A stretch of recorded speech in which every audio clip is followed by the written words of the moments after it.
What's up, everyone? Chris Manning here from the Locked on Cavs podcast, coming to you after the Cavs lost to the Boston Celtics 98-92 on Monday night in Cleveland. We're going to dive into that. The Evan Mobley injury, which we don't know a ton about officially yet, but we will see where that goes in the coming days. We'll talk about the potential implications, and we're going to talk about what was probably the best game of Isaac Okoro's NBA season. We'll have a full episode about him in detail next week, but we'll start wading into the weeds of the Okoro stuff on today's show. Today's episode is also brought to you by our friends at Rock Auto. Amazing selection, reliably low prices, all the parts your car will ever need. Check out rockauto.com and be sure to tell them that it was Locked On that sent you.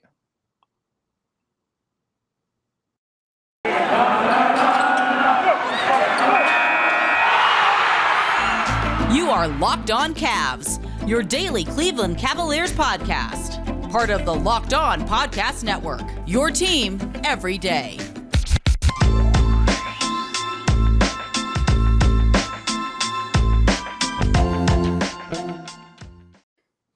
Evan, before we dive into the other Evan, the 7-foot tall Evan, because spoiler, you're not 7 feet tall. My attitude is That's true. some days. I was humbled by you on Twitter today. My press box joke is how the Browns stink, and now that everyone who acts like they're suddenly a Cavs fan because the Cavs are good are gonna hop on the bandwagon. I mean, look, it was just I Listen, get we it. were there for the Sometimes, Renaissance. Evan, sometimes I get a real kick out of your tweets. I just do. They make me giggle.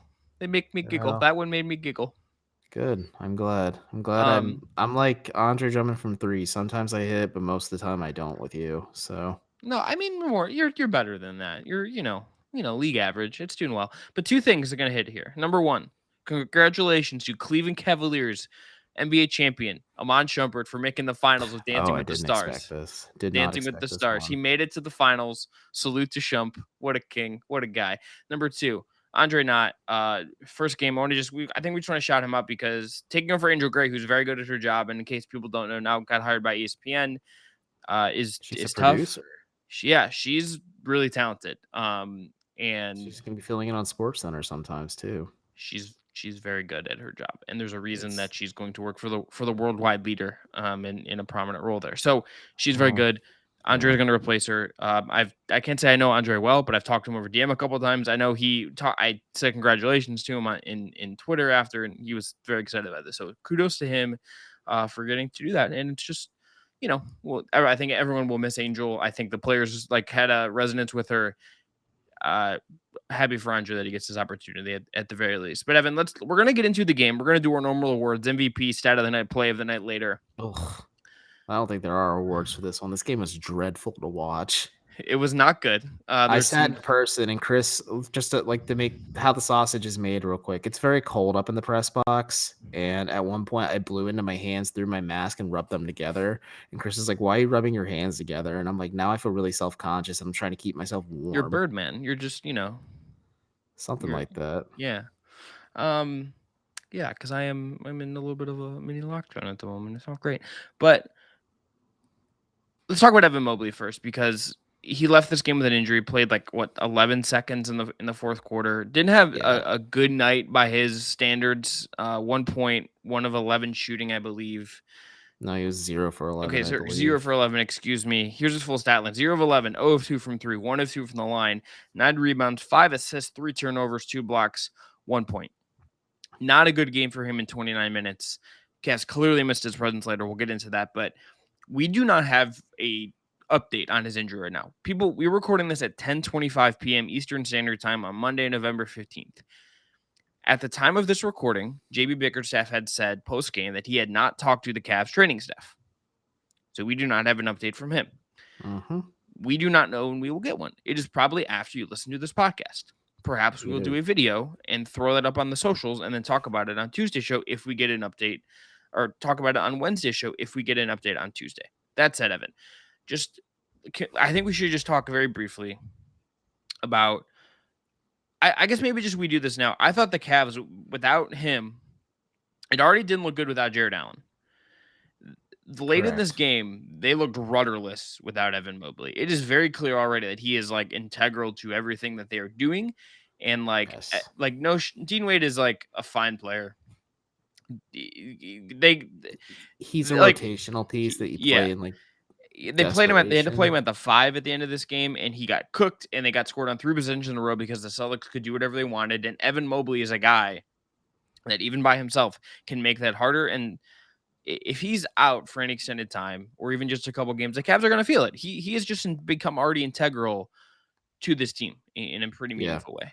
Yeah, no, losing Jared Allen first was a pretty big blow for the Cavs. He's out with a non-COVID related illness, which I guess is encouraging the grand scheme of things because Kevin Love is back on the bench. Larry Markkinen is back on the bench tonight. I have gathered that Kevin is practicing, but Larry has not yet. And JB shared pregame tonight that he's hoping that Kevin can play either against Brooklyn or Golden State this week. It's good to get those two back for sure. I think it really changes the pecking order of the rotation. One is better than none at this point as well. So, but the Jared Allen absence was definitely a huge blow for Cleveland because that's a huge interior defensive presence. I really think Al Horford made Evan Mobley's life hard throughout this game tonight. Like you could clearly tell, like Mobley was struggling to post up against Horford, and he was just kind of a. It's like that. It's like that meme of Karl Anthony Towns trying to post up to Marcus Cousins. It kind of looked a little bit like that at times. Um, Isaac Okoro, who we'll talk about the next second segment, kind of kept Boston's defense honest at times because he didn't just settle for 3-pointers for the entire game. But this was a weird game. And like you said, when Evan Mobley went down and kind of just was a non-factor offensively in terms of scoring, like he was a factor. He had 9 boards, 5 assists, 2 blocks. Like he contributed in other ways, which is encouraging. It's not just like a flat box score altogether. It's not like an Isaac Okoro box score from the other night, but Cleveland likes to play big. Cleveland likes to play to their strengths, which is through their big men, which is also, dunking, defense, everything else. Like JB really wants to make Cleveland's presence be felt in the paint. That didn't really happen tonight because Al Horford walled off Evan Mobley. And then, like you said, Dean Wade is in the center, and he looked clearly overwhelmed in that situation, and Boston took advantage of that. Yeah, the Cavs are in a situation where they are missing like a bunch of rotation pieces. I mean, Denzel Valentine, for reasons that don't totally like make sense to me, if we're gonna be honest, like was playing late in this game. Did almost hit the biggest shot he's ever hit in his professional career, but had his foot out of bounds, which is just sort of like The most Denzel Valentine thing to happen to him. just extremely tough for him. But Oh, I literally said, uh I'm like, oh, that's tough. Like, to Mac Robinson, friend of the show, Mac Robinson was sitting in the press box with him. I'm just like, oh, that's rough. yeah, it just gets very tricky for the Cavs if you take who has maybe been the Cavs' second best player, then maybe their best player, certainly the most exciting player on this team. If he's out for a couple games and they can't get everyone else healthy, that is just a tricky thing. And Mobley being out is just a tricky thing for the Cavs to kind of to navigate if it's true. And like they're gonna feel his absence.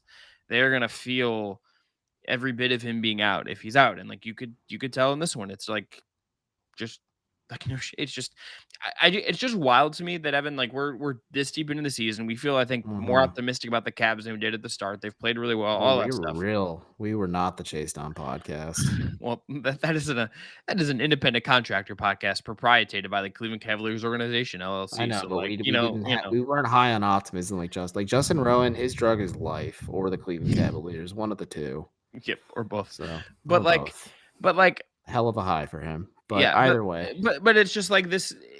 This is it's kind of wild that we've gotten to this point and we've seen this, and it's just like, oh, like they haven't actually been that healthy, and that's like weird to think about. But considering they have 2 guys in COVID yeah. protocols, Jared Allen missed a game, Lamar Stevens, who was like not even a banked on like rotation guy, got hurt and has missed some time. Like Well, you that's just why have, Denzel Valentine's getting minutes as Lamar yeah, Stevens is out. yeah, that's what Taco Fall played. Dude, Taco Fall is the first player off the bench for the Cavs tonight. That really speaks to how kind of desperate their depth issues are right now. Yeah, It's not ideal. I think, like I said, Kevin Love coming back does make things better. Larry Markkinen eventually coming back makes things better. You hope Jared Allen can get right and play against hopefully both Brooklyn and Golden State. Hopefully Evan Mobley suffered a stinger, and it's not really a long thing, but my fear is the hyperextended elbow, and the Cavs will be cautious and bring him back slowly. But if you really get those 4 players back, Sexton's out for the foreseeable future. He was not on the sidelines tonight, so maybe he is finally getting ready to have surgery or get his opinions taken on that, or maybe the Cavs are still evaluating him as well. So At least 4 of those players are good, but being down 5 or 6 players heading Wednesday into a very hot Brooklyn Nets team and then having to play the best team in the league, the Golden State Warriors, the following night, it's suboptimal for Cleveland right now. Yeah, last thing before we're going to break, even just like marketing, I think at the end, for what it's worth, Kelsey Russo just called Mobley's injury against the Celtics a quote right elbow sprain end quote on Twitter. So keep just for what it's worth, but um, even Markkinen, who is like not a good defender, I think would be like an upgrade on Wade just because like theoretically he's a better shooter, but also like he's a little bulkier. He's a little more ability to handle. Like I wouldn't feel good about him playing the five if I'm the Cavs. I would feel better about him playing the five than Dean Wade if that's something we need to see for the next couple games. Is what it is. But Evan, let's go on a break. After the break, we're gonna give out awards from a game that, as you alluded to, was not very fun. But you have an ad to read. We sure do. Today's episode of Locked On Cavs is brought to you by our friends at Theragun. Do not let the stress of daily life weigh down on your body. Whether you're an elite athlete or someone like me, a semi-elite athlete, just trying to make it through the day tension-free, is tough, and Theragun can help. Theragun is the handheld percussive therapy device that releases your deepest muscle tension using a scientifically calibrated combo of depth, speed, and power. It is as quiet as an electric toothbrush. The Gen 4 Theragun doesn't just feel good, it gets to the source of the pain by releasing tension using Theragun's signature percussive therapy, which goes 60% deeper than vibration alone. Whether you want to treat your muscle tension from working out, an injury, or just the stresses of everyday life, there is no substitute for the Theragun 4. The OLED screen and design make you feel like you're holding something from the future. Just go to their site and check it out. And this is the Theragun app. It learns your behavior and suggests guided routines. Try Theragun for 30 days starting at only $199. Go to therabody.com/lockedon right now to get your Gen 4 Theragun today. That's therabody.com/lockedon. One more time for the folks at home, therabody.com/lockedon. Notably, there was a Cavs point guard who wears number 10 who was using that product on the bench tonight. Just saying. Anyway, Evan, let's get into awards. Do you have an MVP for this one? Because I do. It's Isaac. It's Isaac Okoro for me, or it's Jetty Osman. I mean, those are like the two best players. Maybe Ricky Rubio you can make a case for, but Jetty was really keeping the Cavs in this game. I think I'm gonna go with Jetty on this one, just because Jetty played really freaking well.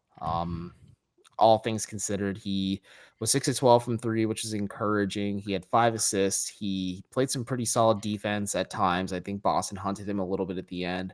A lot of things just were not going right for Cleveland offensively, and at least Jetty Osman was able to kind of bail them out and keep them in this game in the second half. Yeah, it's Jetty for me. Okoro would have been my other pick. I think, like, he just, again, best game of season. I think Rubio obviously did a lot to kind of carry them and had the ball in his hands a ton.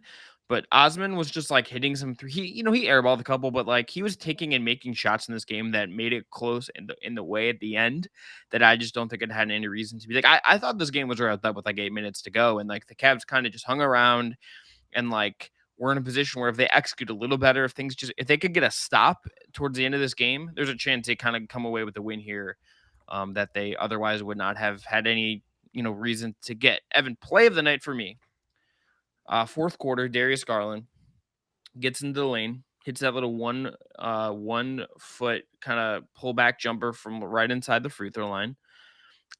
It's another example, I think, of Darius Garland really evolving as a one-on-one scorer. If you're telling me if the Cavs have one possession and they like need someone to create from the perimeter, get off a shot in isolation, I think Rubio might be craftier out of the pick and roll, out of like manipulating a defense to like pass someone open to some degree. I think Rubio's ahead of him in this regard right now. But Darius Garland is a guy who seemingly now can like go get his shot off at the end of a quarter, is composed, is hitting these one-legged shots, can take threes out of this stuff. It's a really important development for the team. And this was just like maybe his best play of the night. Just an incredibly clean shot making ability from him on a night where he, again, only had 2 assists. Kind of a night I think he would like to kind of run back if things could kind of be done a little bit better. But that play, really, really good moment for Darius Garland. My play of the night pick is actually that's a good pick, by the way, but they go hand in hand with the back-to-back Ricky Rubio threes, because like Jetty, if Ricky wasn't playing balls to the wall in this game for Cleveland, I really don't think they'd be able to hang in it throughout. Like Darius came on strong at the end. Like, I think another good play of his when he had that layup that had a little bit of English on it. It was Kyrie Irving-esque. It reminded me of Cavs Kyrie, where he would just dribble the hell out of a player, break them down, and just hit them like with just this funky angle off the backboard. But no, Rubio hitting those back-to-back threes for me, it was just like, okay, the Cavs might have a little juice here. Maybe they can really squeeze at the last bit and maybe get another win over Boston. And we would be sitting here again saying there is no actual way that this team should have beaten the Celtics. But alas, injuries kind of took their toll, and I think they kind of ran out of gas at the end. Yes. Okay. Stat of the night, Evan. What stood out to you statistically? The Cavs took 43 pointers to Boston's 29. Boston's offense is as bad as advertised. It is quite messy right now. I think Jason Tatum looks really bad too.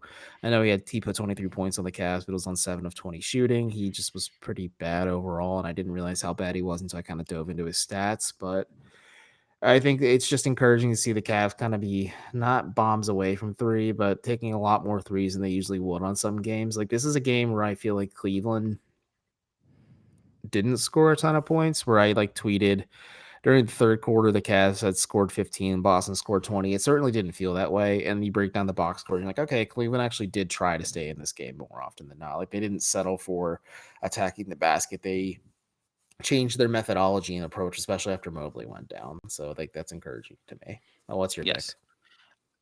I just this is just a minutes thing, but here's just the number of players. The Cavs played 7 players that played 22 minutes, 20 minutes or more. Dylan Windler only played 11, and Taco Fall played 8. This is just like a team that is very thin right now. We didn't talk about this, and obviously not going to, but like it was interesting to me that the Cavs decided, okay, JB decided, and the coaching staff decided, we're not gonna like play Kevin Pangos and like go small. They were like, we're gonna try Taco Fall, and it didn't really work. I don't think he like did anything of note, positive or negative. He just was kind of there. But like they decided, okay, we're gonna like try to play big still for a little bit, and then they're like, okay, we can't do that. So like Dean Wade is gonna play the 5. Okoro is gonna set screens like he's a big and roll and slip a little bit and do some of that. And things looked weird, and this Cavs team is just like thin, and it's a weird roster as is. But like, you take away Allen, you took away a lob threat and a screener. Mobley goes out, you kind of take away a guy who's been really key to everything they've done, and like the roster just like looked very bad when you had only really played 7 guys actual minutes, and nothing really worked. Like, it did not feel like anything was really cohesive or flowing or anything in this one. It was just like, we have 7 guys who are gonna maybe like muck up a win, and it like The didn't Cavs looked happen. like the Los Angeles Rams with Odell Beckham on the roster. Bro, I don't even. He's on I my. don't get he's on my fantasy team too, but I didn't start him this week. I I don't also get the started Matt. Schadenfreude Browns fans are getting watching Odell with the Rams. Oh well, but yeah, you just move on, I Also guess. started Matt Stafford. Really tough week for your boy. But anyway, we're gonna go into one last break here. After that, we're gonna talk about the Wait, best game. one What? last question. Yeah, hit me. If Denzel Valentine did not step or was not standing out of bounds hitting that three, would that have been the definitive play of the night? Maybe, but like only if they Because would have won. I don't know if they were winning the that game arena anyway. went crazy for like a split second when he hit that three, and so did the Cavs bench, and so did the players on the floor, and Denzel. And then the ref signaled that he stepped out of bounds. I'm just like, God, Yeah, that and then sucks. the replay was just like, buddy, you It's like pretty odd. scooted. No, He they like showed it. They scooted back. showed it. He scooted It back was into it was bad. the thing. Like, he like adjusted and was like, I'm gonna try to give myself like a half a foot of extra space in this corner in case someone closes out of me. And he took it like too far. Just tough stuff all around for Denzel. All right, Evan, let's go to break. You're up first here. Sure are. This episode of Locked On Cavs, like Chris mentioned at the top, is brought to you by Rock Auto. With the ever-increasing numbers of makes and models, it is now impossible for your local chain auto parts store to stock all the parts you need. Why endure often pointless or seemingly intimidating questions and wait while the person behind the counter orders the parts on their computer, choosing the only brand their warehouse happens to carry? You have computers with access to rockauto.com at home and in your pocket. Save time and money when using Rock Auto. Rock Auto is a family business serving do-it-yourselfers for over 20 years, and their prices are reliably low and are for every customer. Go explore their easy-to-use website today to find a solution for your auto parts needs. So, go to rockauto.com right now and see all the parts available for your car or truck. Right, Locked On in there. How did you hear about us box? They know that we sent you. Amazing selection, reliable low prices, all the parts your car will ever need. Check them out today at rockauto.com. Also, got to tell everyone about our friends at BetOnline. Look, BetOnline is back and better than ever. They have a new web interface for the start of the basketball season. They have more props, odds, and lines than ever before. BetOnline remains the number one spot for all of the basketball and football action this season. Head to their new updated desktop or mobile website to sign up today and receive your 50% welcome bonus with the promo code locked on. Again, it's on your first deposit to receive that bonus. From basketball to football to baseball postseason when that was going on to NHL, boxing, UFC, and your favorite Vegas casino games, do not wait to take advantage of all the amazing offers available for the 2021 season. BetOnline is the fastest and easiest way to bet on all your favorite sports. And again, that's BetOnline where the game starts. Use that promo code locked on. Okay. Evan, Isaac Okoro, here's the stat line. 12 points, 32 minutes, 4 of 8 from the field, 1 of 4 from 3 of 4 from the line, 5 rebounds, 3 assists, 3 steals, 1 turnover, 3 fouls, was ahead of plus minus of -4, was not in the game late, which I thought was one of the interesting tactical choices JB made to I was going to stick. ask you about that. How did you feel about JB playing Denzel over Isaac? I understand like why you do that, and that's sort of like one of the big picture concerns you want to say with Isaac, but like the moment the Celtics were like, we don't care what Denzel Valentine's doing anyway, I sort of like wonder if like Okoro's defense and potential to maybe cut more. Well, the Celtics Like, have a lot in common with Cavs fans. what do you mean? They don't care what Denzel Valentine's doing. Whew, whew, whew. Okay, but Evan, do you agree with my assessment? And as I got off a tweet very early in this game that I don't feel great about just being a Were you being mean to someone again? Were you no. bullying me without me No, knowing? no. I basically just said Isaac Okoro is good, you dorks, because he's good and he had a really good first quarter and he's a Oh good yeah, basketball. He's a good basketball player. people are overreacting. Did you retweet? No, you retweeted me on the love update. But JB, I think Spencer Davies asked JB, "Are you concerned about Isaac's lack of offensive production lately?" JB's like, "No, I think it's more so on the coaching staff that kind of put him up in situations for success." He's like, "I've talked about how I'm not thrilled that he's gun happy or trigger happy from 3 at times." JB said, speaking from JB's perspective, JB also shared that he would rather Isaac close out, and Chris just kind of beat his chest, saying Isaac Okoro is a really good slasher, not a great shooter, but also you want him to have confidence on his 3-point attempts. It's more or less what JB Bickerstaff said. I think it's just really tough right now because a lineup of Okoro, Wade, Mobley, and Allen just does not work spacing wise. And in order to kind of make Allen and Okoro work, especially, you need some spacing. That's where marketing becomes a key factor. Garland obviously is a key factor to begin with, and then Kevin Love is as well. Like you need certain pieces to make Isaac Okoro work better offensively. I just think people are overreacting. They're kind of bored. I don't know. I think Cleveland fans have a hard time being happy when things are good. They have to find something to complain about. They could say it's a partly cloudy day and the sun is up, like, oh, there's still one cloud in the sky. That's just their complaint. They're at their happiness when they're unhappy. So I think there's not really any reason to be concerned about Isaac Okoro. I thought the jokes were clever when they said 0K, 0R, 0, but I'm like, it's also kind of mean because this kid has really high potential and And I'm ability. glad I'm not on Twitter enough to have seen that because like that's just You like would have been like Jon Snow at the Battle of Winterfell drawing your rubber sword. Has it flopped around? What a stupid fucking show. I hate look, Game man, of Thrones. if the brother that died, Rickon, had just like ran and not in a straight line, probably survives. Just saying. Anyway, like run a post, my guy.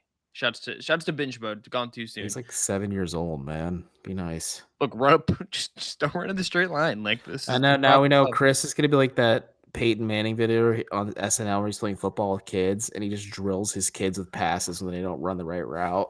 Well, my dad did once when I was like 5, that kicked me in the face with a soccer ball on accident, but like wrecked me in the face. Ivan Manning, tough guy. But Yeah. my dad also did text me and said, "Hey, Cav should have won that one." I'm like, he's invested.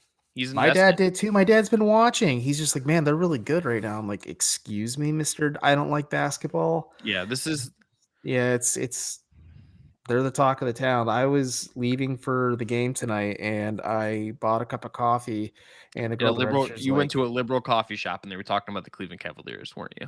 no, I had my press pass on because I was rushing to get to the game because I was running late. And I'm just like, I'm just going to jump out of my car and go. And she's like, oh, do you cover them? I'm like, yeah, I do. And she's like, are they good? And I'm like, yeah, they're pretty good right now. She's like, who do they play tonight? I'm like, Boston. They beat them on Saturday. So we'll see what happens. So Anyway, Isaac And I'm like, Okoro. tickets are cheap. Go check it Yeah, out. yeah. Hope they give you a cut for Tim. Tickets for the Golden State game are $27 right now, folks. Hey, look it up. Very cheap. But anyway, Isaac Okoro. Look, I think there's a thing we will talk about more when we get to the big Isaac show. But he's the very Make it to seem me like it's a classic. circus or something. The Big Isaac Show. Ladies and gentlemen, come one, come all to see the Big Isaac. Someone make me circus music. But Okoro is like a guy that like it's just very easy to see like how he could come back from missing 7 games and like just his flow just be completely off. Like his roles It's changed this it's year. it's weird, man. Like hamstring Mhm. injuries are really hard to recover from. Yeah, and it's just like, okay, like this is a very different team than last year. Your role is different. You missed 7 games at the start of the year. Like it's just like it's gonna take you some time to kind of edge in. And like I don't think the Cavs always do kind of him favors to some degree. And there's certainly some argument of like, you gotta like figure it out a little bit and like kind of you can only massage so much. But the other thing that I would say is just like this was a game where like right off the bat defends Jason Tatum very well, pokes the ball free, creates a turnover, like is hounding on defense all game. He is so He's good at creating navigating havoc in the screen. first quarter. Like he He's is good. so good at navigating screens, like and getting skinny around screens. He obviously got a foul late in this game when he pushed through Enes Kanter, who played in and had is a very good screener, but like he no other comments, Evan. We're not talking about it. Oh Navigating. no, I just eat his cancer carrot on Kelly Olynyk's legacy by hurting another Cavalier. Oh yeah, but like Okoro cut a little bit in this game. You saw him slip on screens. You saw him like run the floor. You saw him like do Handle the stuff to help. rock. Yeah, help on offense. Like I think there's like a little bit of hanging fruit that he left on the board. Like there was one time where like Rubio brought the ball up the floor and Isaac is like running, like takes off and he's looking back at Rubio and he stops running. And I want him to like continue running and be in a position to catch the pass and just go up. But there's also a time where like he cuts from the corner, he catches a pass, gets fouled, and it's just creating stuff. He's a good player. I understand that there are some concerns like with his offense. I think I tend to think that this has What a never been a hot harder. take. Well, Isaac Okoro's a good player. but I don't know if you're saying it in jest, but like I got a tweet from someone who I'm not naming because I keep giving me free promos that was like there's no evidence that he's a good player. You're absolutely out of your gourd if you don't think there's evidence that can be an effective NBA player and good at things. It is very hard for a player to I'll admit this as someone who is a Isaac guy. It is very hard to be an NBA player who like can't contribute in some way in offense. Gary Payton II like is one of the very best guard defenders in the entire world, and he is just now like sticking in the league on a good team. But there is Mhm. like ways to do it. The Cavs can make it easier for him, and this is like a template of a game where he can do it. And the 3-point shot is obviously a concern. Teams just sagging off of him is a problem for the team. And I understand if there's like maybe that cuts into his minutes, maybe there's some other things you need to do to figure that out. But he's a good player who you drafted number 5 overall last year. You give him runway, you develop him, and this is how you find another piece. And you got to figure it out. Again, this is going to take time. He's going to be one of the most interesting players to me all year because he's such a guy that I think is really good, but has some clear flaws. But he's the kind of guy that can like be important for your team construction.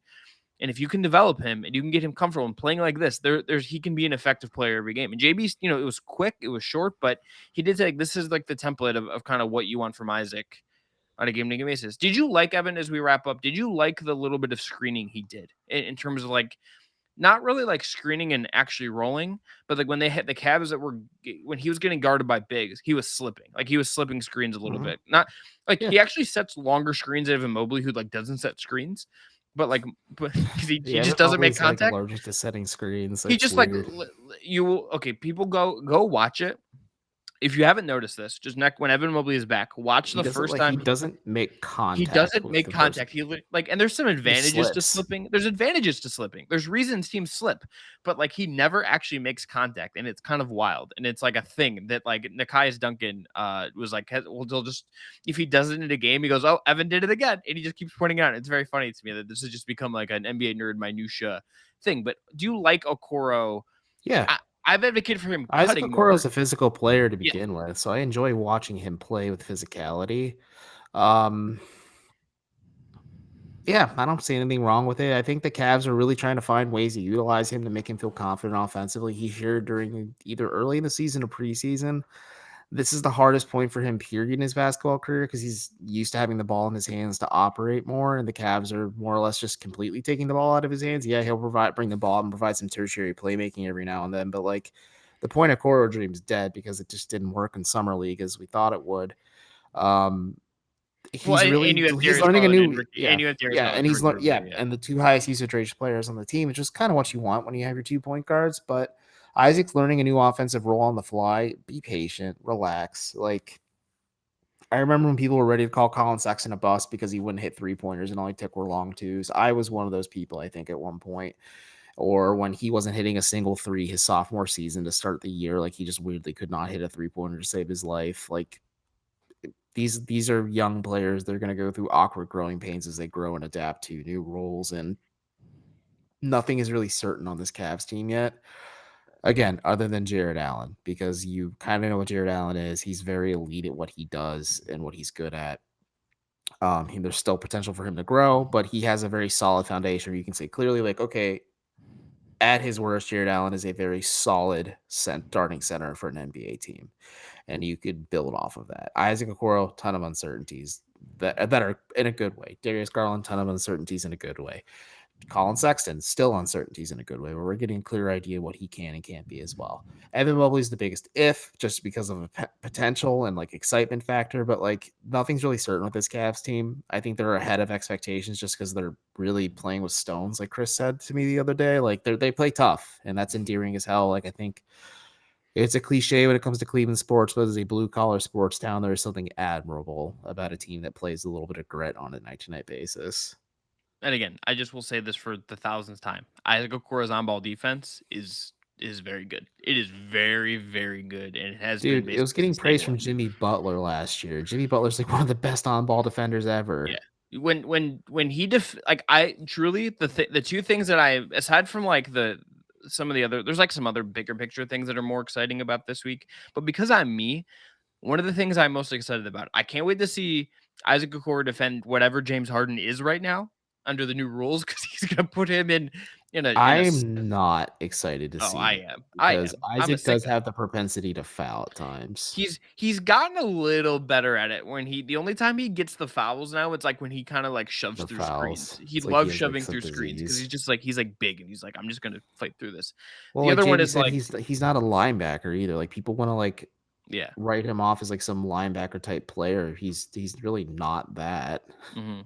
The other thing is, I cannot wait to see how they decide to use him against the Warriors on defense because, like, if he's chasing around Curry, I just wanna see how he handles it because like, Curry's playing at an MVP level, and I just wanna see how he might handle it. Like, he might get torched a bunch because, like, that just happens, but, like, I just want to see it. I love that stuff. I love that Mhm. kind of game within the game. I love the Cav, and I just like I kind of really I hope this is can't looking wait to ahead. watch the Cavs hide Dean Wade on Draymond Green. Dean Wade, yeah. Then just Draymond's gonna like play make out of that, and it's just gonna that game might be Well, bad. That game might be bad, that's bro. gonna the Warriors are very good, folks. Yeah, Like I and the know I Cavs have jokingly not. tweeted saying the Cavs and Yeah, the Warriors are the two best teams in the league. The Warriors are by and far the best team in the league this year. yeah. And So it's far, they're crazy yeah. what being healthy does. And they're only going to get better when Wiseman comes back and Kaminga kind of they figure out what Well, he is there's too. and Clay. And well, yeah, of course. Well, Well, Clay's probably out Clay for the more. Yeah, year. Clay more than anything else because they're very good. We got a new Locked On Warriors host too. Go check them out wherever you get podcasts. And by the way, thanks again as we wrap up here for making Locked On Cavs your first listen every day. Remember, we're free and available on all platforms. Thanks again to Rock Auto, Theragun, and BetOnline for sponsoring the show. We'll be back tomorrow looking ahead to Cavs Nets in a little more detail. And then talking in detail about Jetty Osman and how good he's been to start the season. For more, check out Evan at Facebook's Write Down Euclid, a very Thank good you. platform he's developing over there. We're doing stuff for the Yeah, sword. Check working me at on its something big style. for Wednesday for prior to the Nets game. Read So. that, and a whole bunch of other stuff. Everyone, be well. Talk to you soon.